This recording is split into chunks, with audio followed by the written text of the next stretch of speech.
Eu marquei para hoje uma palavra muito importante, uma palavra que o Senhor colocou no meu coração ainda na semana passada, preparando a palavra no domingo passado, e eu fiquei até curioso, por quê? Porque eu vou fazendo alimento conforme a semana, porque, e agora, vivendo essa semana bem de perto, eu pude entender o porquê. Foi uma semana que dificilmente eu teria tempo para sentar e preparar uma palavra, tão importante como essa. Então o Espírito já sabia de tudo, já foi antecipando, já foi colocando no coração a direção que o Senhor tinha e tem para a nossa igreja. Irmãos, a Bíblia, ela não erra, a Bíblia, ela não mente. Quando diz para nós, por exemplo, na carta do apóstolo Paulo aos Efésios, que nós estamos numa guerra e que essa luta não é contra a carne e contra o sangue, mas contra os principados e potestades espirituais da maldade. A Bíblia fala isso lá em Efésios capítulo 6, versículo 10. Finalmente, fortaleçam-se no Senhor e no seu forte poder, vistam toda a armadura de Deus para poderem ficar firmes contra as ciladas do diabo, porque a nossa luta não é contra pessoas, mas contra os poderes e autoridades, contra os dominadores deste mundo de trevas, contra as forças espirituais do mal nas regiões celestiais. Esse texto, acredito que é de conhecimento de todos nós. Vivemos tempos difíceis, gente. Vivemos tempos que são desafiadores para a nossa fé. O sofrimento, as lutas, as dores e o pranto têm permeado a vida de todo mundo. Cada dia tem sido um dia mais difícil para todos nós, irmãos. Mas o grande problema nessa nossa jornada, nesse grande desafio que temos de enfrentar lutas, é que talvez estejamos empregando toda a nossa força na direção errada. Talvez um dos grandes problemas que temos no enfrentamento de tudo que vivemos nesse tempo seja o empreendimento de muita força, muita energia, uma direção errada. Assim como tomar um remédio errado pode ser terrível para o tratamento de uma doença, assim como estudar para um conteúdo que não vai cair na prova pode levar você à reprovação e à tristeza, assim também eu queria nessa manhã levá-los ao entendimento de que nós temos lutado no fronte errado. Nós temos lutado no fronte errado. Estamos utilizando os nossos esforços, recursos e até mesmo orações na direção errada. Porque a pior coisa que você pode fazer no meio do campo de batalha é ignorar a realidade da batalha, baixar a guarda diante do seu adversário. Imagine as consequências de ir para a guerra sem o devido preparo, sem o devido equipamento. Seria um desastre, seria uma tragédia. Igreja, nós estamos no meio de uma guerra. O nosso inimigo, Satanás, o nosso adversário, ele não brinca, ele não ficou em lockdown, ele não ficou paralisado, ele continua trabalhando pesado para frustrar todo o bom propósito de Deus. Ele continua na tríade da sua ação maldita: roubar, matar e destruir. E nesse tempo em especial, uma tática do inimigo tem sido muito utilizada. Já foi o tempo, irmãos, já foi o tempo, queridos, que a tática principal dele para nos atrapalhar no cumprimento da nossa missão eram possessões demoníacas, manifestações demoníacas no meio do templo, sinais aterradores e intimidação. Já foi o tempo. Nesse tempo ele usa uma tática mais sutil, no entanto, muito mais eficiente, para anular crentes e destruir vidas. Agradeço a todos que oraram por mim essa semana. Mexer com isso que a gente vai mexer hoje, gente, é algo muito sério. E eu sei, o Espírito Santo colocou no meu coração, e eu sei disso, que nessa manhã, correntes serão quebradas em nome de Jesus, vidas serão desatadas, jornadas serão abertas para muita gente que está parada, estagnada na sua vida. Abra sua Bíblia, por favor. Atos capítulo 16. Atos capítulo 16. Leremos o verso 16 ao 18. Atos 16. Diz assim a palavra no versículo 16. Atos 16, 16. Abra a Bíblia, você pode marcar. Se não trouxe, não tem problema, acompanha pela projeção. Diz assim, certo dia, indo nós para o lugar de oração, encontramos uma escrava que tinha um espírito pelo qual predizia o futuro, e ela ganhava muito dinheiro para os seus senhores com adivinhações. Essa moça seguia a Paulo e a nós gritando: esses homens são servos do Deus Altíssimo, e eles anunciam o caminho da salvação. Ela continuou fazendo isso por muitos dias. Então finalmente Paulo ficou indignado, voltou-se e disse ao espírito: em nome de Jesus Cristo, eu lhe ordeno que saia dela. E no mesmo instante o espírito a deixou. Queridos, não é surpresa para nós que na Bíblia o inimigo se apresentou na forma de uma serpente. A Bíblia fala que ele se apresentou no Éden na forma de uma serpente. A Bíblia fala que lá no Evangelho de João, no capítulo 10, no versículo 10, que ele veio senão para roubar, matar e destruir.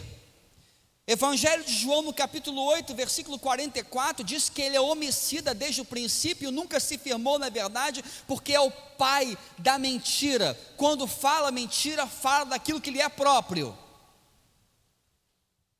Ele é a antiga serpente. Se em Gênesis o apresenta como serpente, lá em Apocalipse, o último livro da Bíblia, diz que ele é a antiga serpente. Apocalipse capítulo 20, versículo 2. Então ele prendeu o dragão, a antiga serpente, que é o diabo Satanás. O modus operandi de Satanás, o modus operandi, ou seja, a maneira como ele trabalha, é através do engano, da mentira. E tudo isso começou lá no Gênesis, quando ele conversa com a mulher, injeta nela o veneno da dúvida acerca das promessas de Deus, desconfiança para com a bondade de Deus. E gente, estudando essa semana, estudando sobre as serpentes, estudando sobre as cobras, eu descobri que existem duas formas de ataque. Existem duas formas principais de ataque. Uma delas você conhece, é quando a serpente injeta um veneno mortal com suas presas afiadas naquelas pessoas desavisadas que cruzam o seu caminho ou entram em seu território. Mas existe uma outra maneira de ataque da serpente. Talvez aqui na nossa região seja incomum, mas em outras regiões do Brasil, eles conhecem muito bem a constrição. A constrição, as serpentes constritoras, animais fantásticos, extraordinários, do reino animal, que ao avistar a sua presa, ela não ataca com veneno, porque não é venenosa, mas ela normalmente ataca mais próximo possível da cabeça, e vai lentamente enrolando a sua presa, vai se envolvendo nela, e por fim começa a apertar, exercer pressão, sufocando-as e matando-as por asfixia. Quebram seus ossos e engole a sua presa por inteiro. Acredito que você já deve ter visto isso em algumas cenas do Pantanal ou lá na Amazônia. Talvez uma das maiores dessa espécie seja a piton reticulada, que pode chegar até 8 metros de comprimento e pesar quase 150 quilos. No seu cardápio, mamíferos, macacos, veados, até mesmo um bezerro pequeno. Seus predadores naturais, o leão e o crocodilo. Esse último, em alguns vídeos você encontra ele sendo presa dessa piton reticulada, que é capaz de matar seu próprio predador. Por que eu estou falando isso? Porque nesse texto que nós lemos tem um detalhe interessante que eu queria deixar para você. Nesse texto aqui tem um ponto que é o ponto nevrálgico dessa nossa palavra, no Atos 16. Diz que quando Paulo chega ao lugar de oração, ele encontra uma mulher que está possessa com o espírito de adivinhação. Se você tem uma Bíblia aí de versão mais antiga, uma Almeida, revista atualizada, revista corrigida, uma Bíblia mais antiga, você vai encontrar o termo pitonisa. Pitonisa, ou seja, aquela que tem o espírito de Piton. Se você lê o original grego em que foi escrito o texto de Atos 16, você encontra a seguinte expressão: pneuma piton, espírito de Piton. Era o que essa mulher tinha.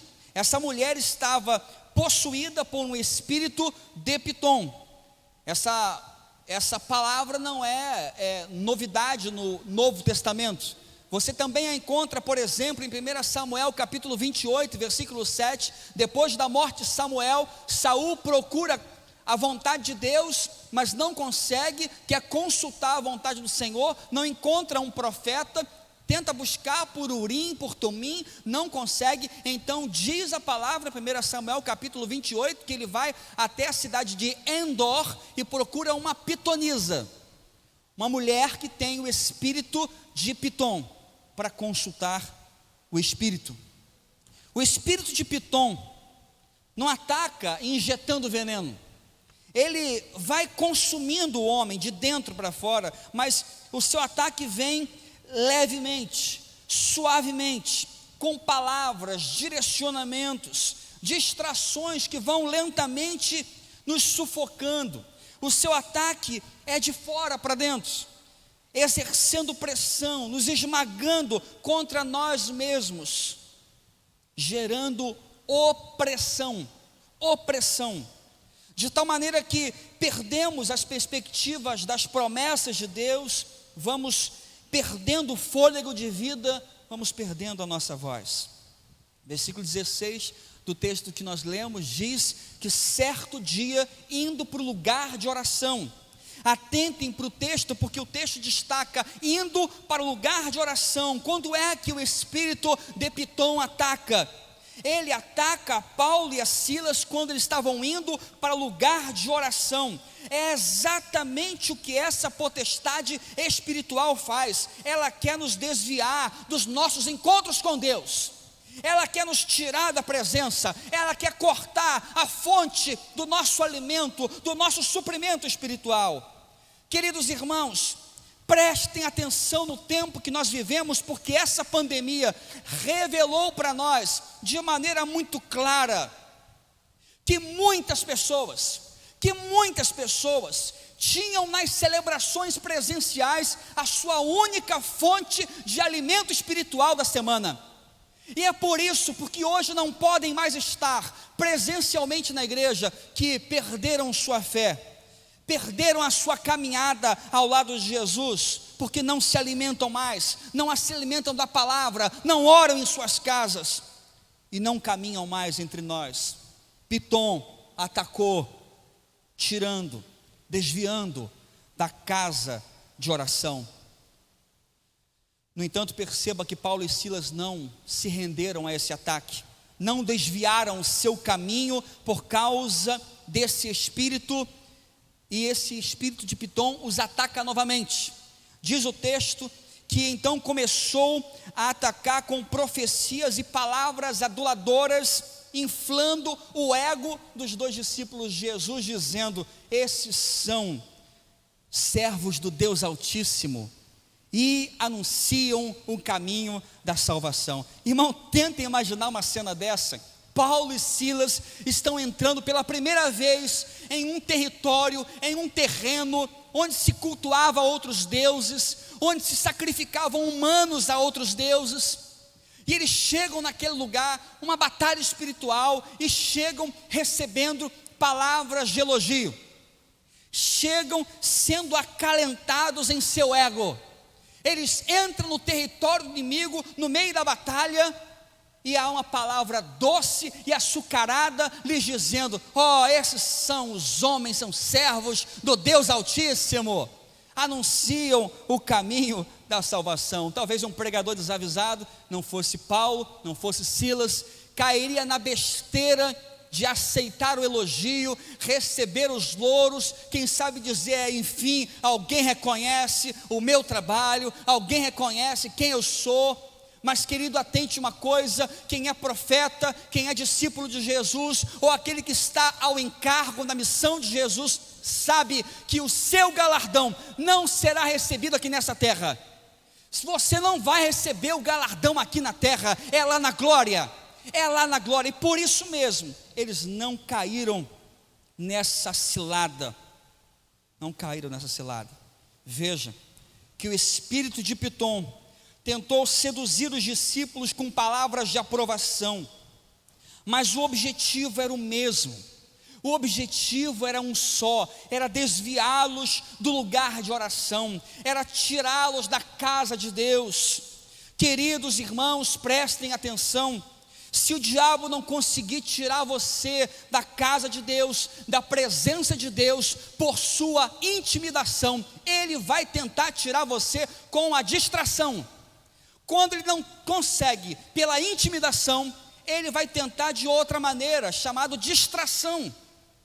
E normalmente ninguém se distrai com coisa ruim. Normalmente uma pessoa se distrai com coisas boas.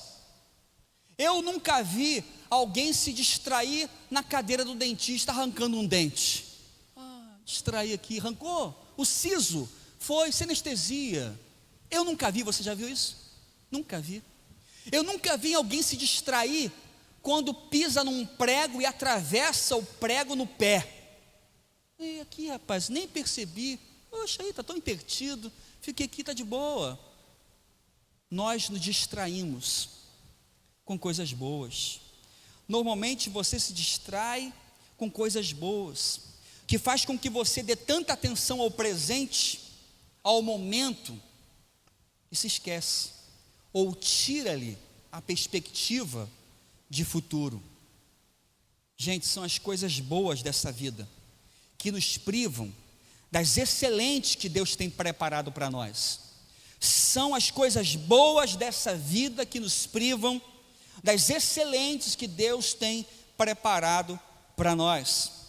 Estudando sobre a serpente, estudando sobre a Pitom, eu vi um vídeo que um cuidador, ele já tinha o traquejo, ele sabia como cuidar, ele sabia como manejar, e ele falando, e a pessoa estava entrevistando e vendo que ele sabia tratar com o animal, ele sabia dominar o animal, mas ele estava tão distraído com a câmera, com a audiência, com o foco, que ele foi deixando a cobra enrolar ele, foi deixando a cobra se envolver nele. Quando ele percebeu, diante das câmeras, aquela cobra começa a exercer pressão, e aí o bicho pega, a coisa fica difícil. O grito por socorro, e pessoas correndo de um lado para o outro, para tentar socorrer aquela pessoa prestes a ser esmagada. A segunda fase, a fase principal do ataque da Pitom, é a pressão, ou a opressão. A opressão. Depois de distrair a sua presa, ela vai se envolvendo, ela vai se enrolando lentamente no corpo da sua vítima e começa a apertar, começa a sufocar. A isso eu chamo de opressão. Queridos, existem duas formas de Satanás atuar na humanidade. Uma forma é a possessão e a outra é a opressão. A possessão é aquela realidade quando o demônio entra numa pessoa e tem o domínio absoluto do seu corpo, da sua fala, dos seus movimentos.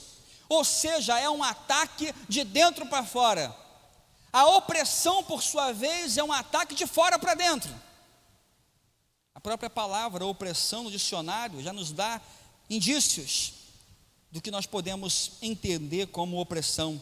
É o estado ou condição de quem se encontra oprimido, sensação desagradável de falta de ar, sufocamento, sujeição imposta pela força ou autoridade, jugo, diminuição do vigor, da energia, abatimento. Se na possessão os demônios só podem atacar aqueles que não tiveram encontro com Jesus, atente, porque na opressão ele consegue atacar a todos nós. Consegue atacar a todos nós, crente ou incrédulo. E são 3 os estágios da opressão de Pitom. O primeiro estágio é o sufocamento. Quando a Pitom consegue se envolver na sua vítima, começa a se enrolar nela, começa a exercer pressão, ela começa a apertar e com isso lentamente começa a expurgar o oxigênio dos pulmões da sua presa e faz assim até o sufocamento completo. Gente, nunca houve uma geração tão sufocada quanto a nossa. Nunca houve uma geração tão sufocada como a nossa. Ainda antes do desafio Covid-19, já vivíamos nessa pressão. E agora, ainda mais potencializada por tudo que nós estamos vivendo.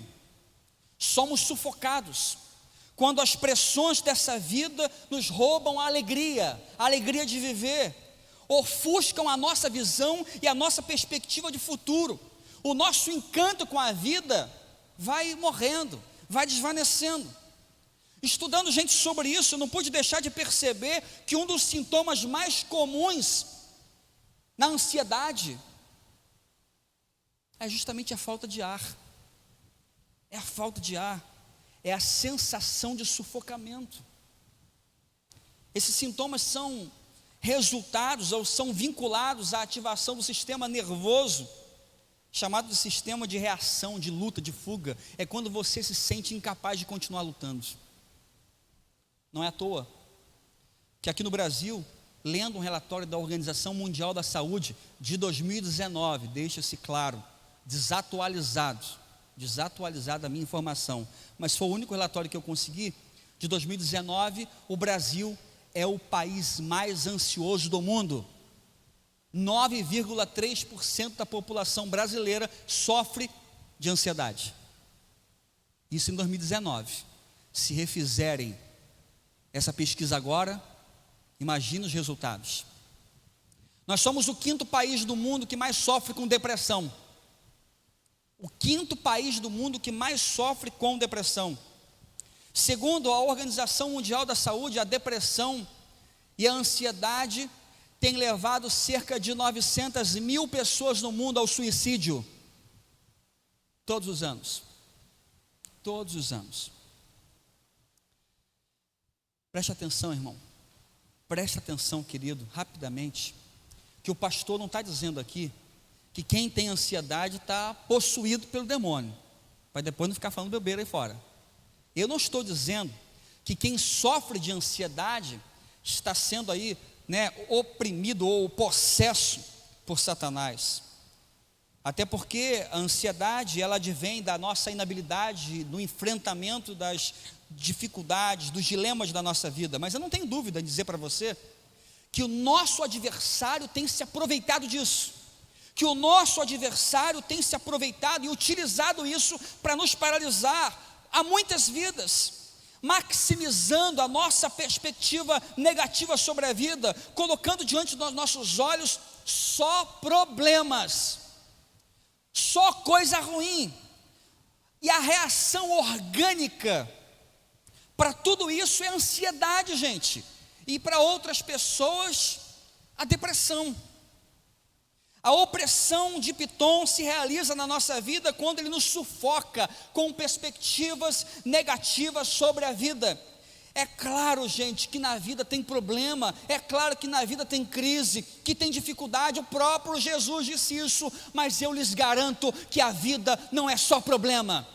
Eu lhe garanto que na sua vida você também tem vitórias de Deus para contar, tem testemunho de bênção, da provisão do Senhor, de como Deus tem cuidado da sua vida. Então, querido, presta atenção disso. Tem muita coisa boa de Deus sobre você. Não é à toa que o apóstolo Paulo afirma em 2 Coríntios 4, 8 e 9: de todo lado somos pressionados, mas não desanimados. Não desanimados, ficamos perplexos, mas não desesperados. Somos perseguidos, mas não abandonados, abatidos, mas não destruídos. As pressões virão, mas elas não vão roubar a alegria da sua vida. Você pode ficar perplexo diante de tudo que está acontecendo, mas você tem um coração firmado, porque você sabe em quem você tem crido. Amém? Você sabe em quem você tem crido? Aleluia, glória a Deus. Veja que declaração extraordinária, gente, do Salmo 101, eu li esse texto, eu fiquei apavorado. Eu fiquei apavorado com a atualidade da Bíblia. Olha o que diz o texto do Salmo 101: cantarei a misericórdia e o juízo, a ti, Senhor, cantarei. Portar-me-ei com inteligência no caminho reto. Tem que ter inteligência, tá, gente? Tem que pensar. Quando virás a mim, andarei em minha casa com coração sincero, não porei coisa má diante dos meus olhos. Aborreço as ações daqueles que se desviam, nada se me pegará. Um coração perverso se apartará de mim, não conhecerei o homem mau. Os meus olhos procurarão os fiéis da terra, para que estejam comigo, e o que anda num caminho reto, esse me servirá. O que usa de engano não ficará dentro da minha casa. O que prefere mentiras não estará firme perante os meus olhos. Eu nem preciso explicar para você o texto, porque é muito claro. É ou não é, gente? Muito claro. E é aqui, gente, e é aqui, nessa clareza toda, que o adversário tem nos derrubado. É exatamente aqui que ele está sufocando a nossa geração, chamada a geração da informação. Nós somos a geração da informação. Temos muita informação ruim, muita coisa que não presta. Não estou dizendo aqui, irmão, que nós somos o povo de Deus, que o povo de Deus tem que ser um povo desinformado. Muito pelo contrário. Para preparar essa mensagem, consultei Organização Mundial da Saúde, consultei Sociedade de Psiquiatria do Estado de São Paulo, consultei muitas fontes, li bastante, para não falar bobeira, para não falar uma coisa equivocada. Você precisa ser seletivo nas informações que você procura, você precisa ser seletivo naquilo que você permite estar diante dos seus olhos, dentro da sua casa. Você precisa. Até porque eu aprendi desde muito cedo que o ponto de vista depende da vista que o põe. O ponto de vista depende da vista que o põe. Os jornais não têm compromisso apenas de trazer informação, mas também de vender um produto. De vender um produto. E entenda uma coisa, notícia boa não vende. Notícia ruim é que vende. Notícia ruim é que vende. Presta atenção, porque a notícia ruim, ela captura a nossa atenção. Nós somos uma sociedade que cultua a tragédia, a dor, o sofrimento. Que é isso, pastor? Sim, eu provo para você. Você está passando pela praça, lá no centro, está passando pela praça. Você olha para o lado e vê um casalzinho dando um beijão na boca. Amém ou não amém? Quem está solteiro diz amém mais forte aí. Assim, ó Deus, eu recebo, né? Tá lá, qual é a nossa reação natural a alguém vendo, alguém no lugar público, manifestando publicamente demonstração de carinho? Sabe qual é a nossa reação? Sabe qual é? Eu olho e desvio o olhar e continuo meu caminho. Continuo meu caminho. Agora você está na praça, tem uma briga. Quem é? Ih, falou que a mãe não é homem. E quem é que vai ganhar? Peraí, vou ver aqui, deixa eu ver quem é que está ganhando a briga aí. E ela, olha, puxou o cabelo dela, xingou, deu uma rasteira. Isso aí sabe lutar. Quando nós olhamos uma expressão pública de carinho, desviamos nosso olhar. Quando vemos uma briga, uma agressão, um acidente, uma tragédia, você pode ver acidente na estrada, junto a gente em volta. O bombeiro tem que pedir licença para poder fazer o primeiro atendimento, que os curiosos estão vendo. Vendo o quê? O que lhes interessa ali. Nós somos uma sociedade que cultua a notícia ruim. Nós temos apego à tragédia. Isso, gente, é um problema, porque a exposição permanente à tragédia, ao caos, à notícia ruim, às coisas ruins, nos tornam pessoas insensíveis à dor do outro. Começamos a achar tudo isso muito normal. Mateus capítulo 6, versículo 22 e 23 declara: os olhos são a candeia do corpo. Se os seus olhos forem bons, todo o seu corpo será cheio de luz. Mas se seus olhos forem maus, todo o seu corpo será cheio de trevas. Portanto, se a luz que está dentro de você são trevas, que tremendas trevas serão. Os olhos, aqui fala que ele é a janela para a nossa alma. E aquilo que você permite entrar por ela, encontra lugar no seu coração e muda o ambiente do seu coração. É por isso que tem tanta gente ansiosa, é por isso que tem tanta gente depressiva, é por isso que tem tanta gente se matando. Sabe por quê? Porque não consegue enxergar mais nada a não ser tragédia, não consegue olhar mais nada do que perspectivas ruins, informação ruim. E é assim que Piton ataca. Segunda fase do ataque: interrupção no fluxo sanguíneo.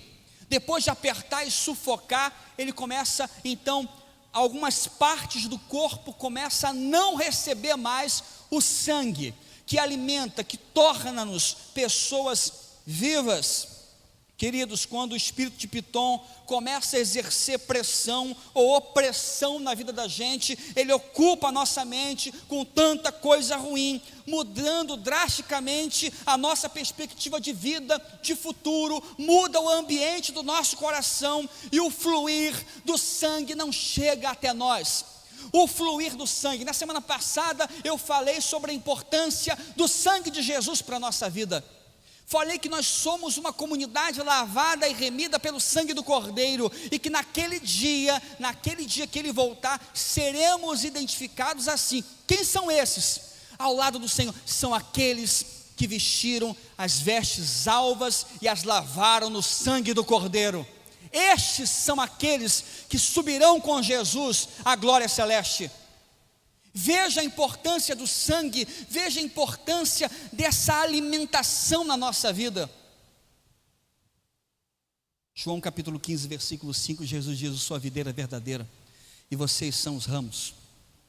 Se alguém permanecer em mim e eu nele, esse dá muito fruto, porque sem mim nada podeis fazer. Jesus, ele disse: eu sou a videira e vocês são os ramos, para que você receba a seiva, para que você receba o sangue, para que você receba o poder, para que você receba a unção, para que você receba a vida, a minha vida, que está dentro de você. Você precisa permanecer em mim, você precisa estar conectado a mim.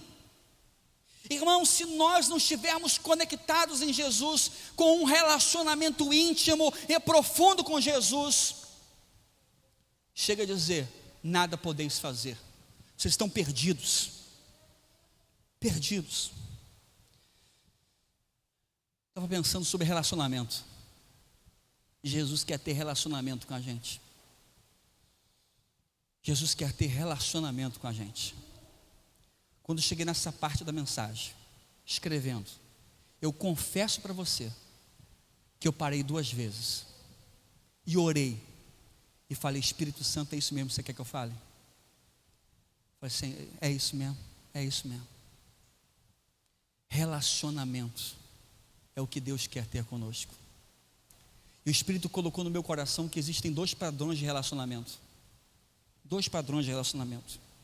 Existe um padrão de relacionamento em que você se aliança com alguém para compartilhar a vida. Vida de plenitude, de satisfação, de enfrentamento às crises juntos. Amém, casados? Existe um tipo de relacionamento em que você se aliança com alguém para viver juntos, para enfrentar juntos, para ser fortalecidos juntos, para caminhar juntos. A isso nós chamamos de casamento. Existe um outro padrão de relacionamento. Existe um outro padrão de relacionamentos em que você se programa e faz a sua parte na relação contratual para ter um momento de prazer, para ter um momento de satisfação. A isso nós chamamos de prostituição. A isso nós chamamos de prostituição. Nós somos uma geração, igreja, que quer ter momentos de prazer com Deus. Nós somos uma geração que quer ter momentos extraordinários de prazer com Deus, mas não quer ter relacionamento com Deus. Somos uma geração que trata Deus como uma prostituta, e uma prostituta barata.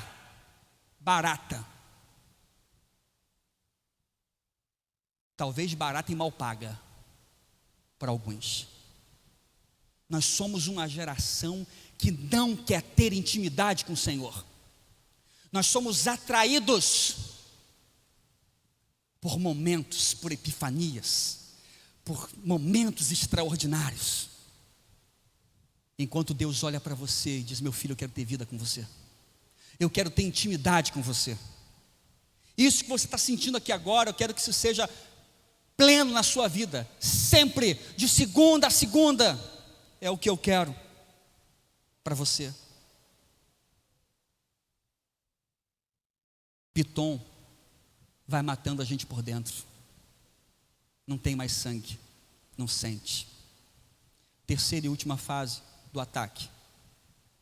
Depois de expurgar a vida, ele começa a quebrar os ossos. Ele começa a quebrar os ossos e se preparar para o bote final. Por fim, ele vai quebrando e se prepara para devorar. Quebra as resistências, abala as estruturas, nos quebra naquilo que nos mantém de pé.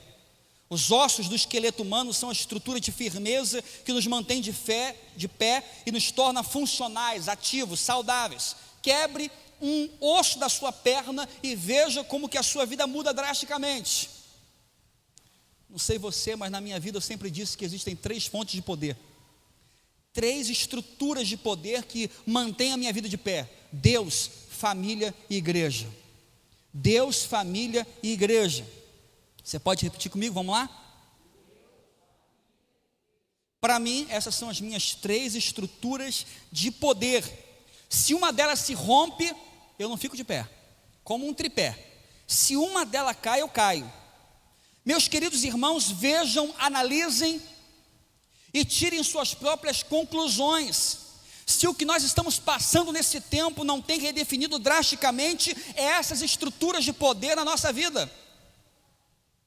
Este tempo, gente, tem sido uma verdadeira bomba no relacionamento que alguns têm com Deus, ou tinham com Deus. Tudo que está acontecendo neste tempo levou a um número absurdo de pessoas simplesmente a deixarem Deus de lado, a se esquecerem de seu relacionamento com Ele. Pessoas que relativizaram a fé, esqueceram-se das promessas de Deus, e ainda pior, esqueceram-se de tudo que Deus já fez em suas vidas. Pitom atacou a estrutura de poder do nosso relacionamento com Deus. Veja se já houve um tempo como o nosso, em que as famílias se dissolvessem tão velozmente.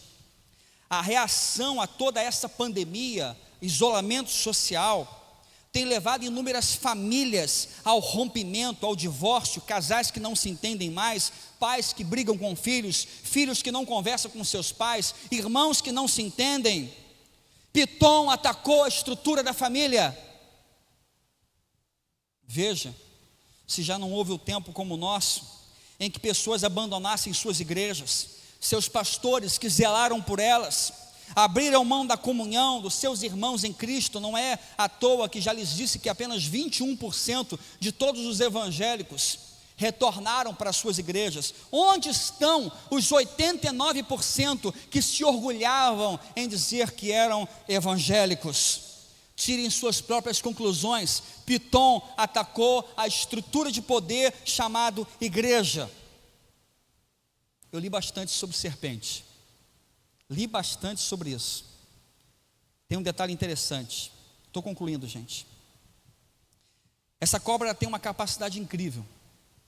Ela tem uma capacidade de perceber a pulsação da sua presa. Ela percebe a pulsação. E ela não para de apertar enquanto sente a pulsação. Você tem sentido pressão na sua vida? Você tem sentido essa opressão na sua casa? Você tem sentido essa pressão no seu coração e na sua mente? Boa notícia, ainda há pulsação. Está apertando porque sabe que você ainda está vivo. Só está apertando porque sabe que você ainda não está perdido. Ainda há esperança. Se você está sentindo essa pressão sobre a sua vida, irmão, creia no nome de Jesus, ainda há esperança para você. Previna-se, levante-se, não entregue a sua batalha, não perca a sua família, lute pela sua igreja, lute pelo seu relacionamento com Deus. A Secretaria de Estado de Segurança do Estado do Ceará publicou um artigo dizendo como se prevenir ao ataque de uma serpente. Achei interessante. A primeira palavra foi o seguinte: ao você avistar uma cobra, uma serpente, desvie-se do caminho dela. O caminho dela não é o seu. Faça a sua aplicação. O caminho da serpente não é o seu caminho. Não é o seu. Segunda orientação: use equipamento de segurança. Eles falam a EPI, né? É isso. Equipamento de proteção individual. Use equipamento de proteção. Vista toda a armadura de Deus. Terceiro, leve sempre um bastão na sua mão. Leve um bastão. Amém? Não vai desarmado não. Não vai desarmado. Há uma espada que você pode colocar na sua mão. E última orientação: mantenha o seu quintal limpo. Mantenha o seu quintal limpo, sem lixo. Acho que dá para você entender claramente algumas recomendações que servem para nós hoje também. Como nós podemos vencer essa opressão? Primeira coisa é nos fortalecendo. Nos fortalecendo, igreja. Efésios capítulo 6, versículo 10, diz: finalmente, irmão, fortaleçam-se no Senhor e no seu forte poder. Vistam toda a armadura de Deus, não é isso? Para que vocês possam ficar firmes contra as astutas ciladas do diabo. Como é que você pode vencer a opressão? Se fortalecendo. Revista a armadura de Deus, irmão. Segunda orientação: resistência. A Bíblia diz em Tiago capítulo 4, versículo 7: portanto, submetam-se a Deus, resisti ao diabo, e ele fugirá de vós. Resista, meu irmão, não se entregue, ainda há esperança. Se você está sentindo a pressão forte na sua vida, coloca na tua cabeça isso: ele só está apertando porque você ainda não está vencido. Você pode vencer essa batalha. Resistência e consagração. Tem que se consagrar, igreja. Tem que levar a sério a vida com Deus. Mateus capítulo 17, versículo 21, Jesus declara: olha, essa espécie, essa casta, só sai com jejum e oração. Tem que se consagrar, tem que ter vida com Deus. Você precisa que Jesus se manifeste na sua vida. 1 João 3,8 diz: para isso o Filho de Deus se manifestou. Vamos ler juntos, esse texto é lindo, gente, vamos lá. Para isso,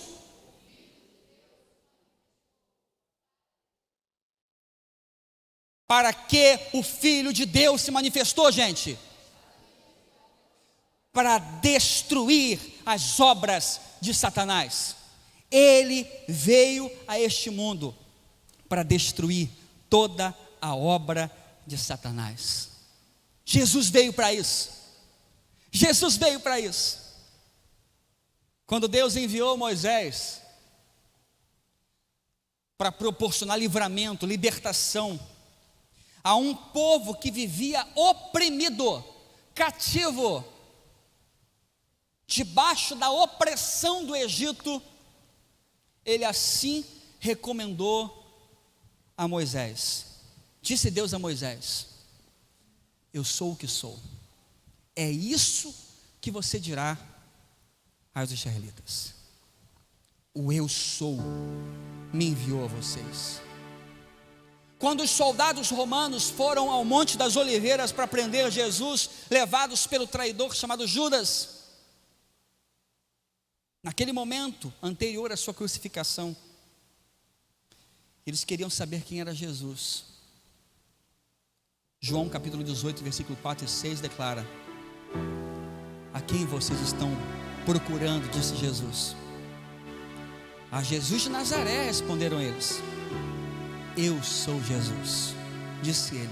Quando Jesus disse eu sou, eles recuaram e caíram por terra.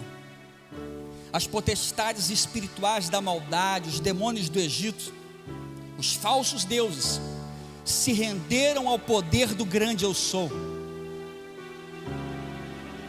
As autoridades romanas, as suas divindades, não se contiveram diante do poder do eu sou. E o eu sou está aqui nessa manhã. Feche os seus olhos. O grande eu sou está aqui neste lugar. E nada pode resistir ao seu poder. Nada pode resistir à sua autoridade. Querido, nessa manhã o Espírito colocou essa palavra em meu coração para dizer para você que ainda há esperança e que você não precisa viver da maneira que está vivendo, porque o Senhor Jesus quer desatar a sua vida. Ele quer romper cadeias que têm mantido você preso. Você não consegue avançar, parece que a sua vida não vai para frente, parece que você dá um passo para frente e desce para trás. Querido, Ele não tem mais autoridade sobre a sua vida. As cadeias foram rompidas. Toda a autoridade foi dada a Jesus de Nazaré. Quando Ele se manifesta, as obras do mal são desfeitas. E nessa manhã Ele quer quebrar laços. Nessa manhã Ele quer desfazer muitas opressões que foram geradas em nossa vida. Neste tempo, todos nós, eu, você, todos nós fomos sujeitos a uma opressão sem precedente. Querido, eu quero dizer para você que o problema não vai sumir amanhã.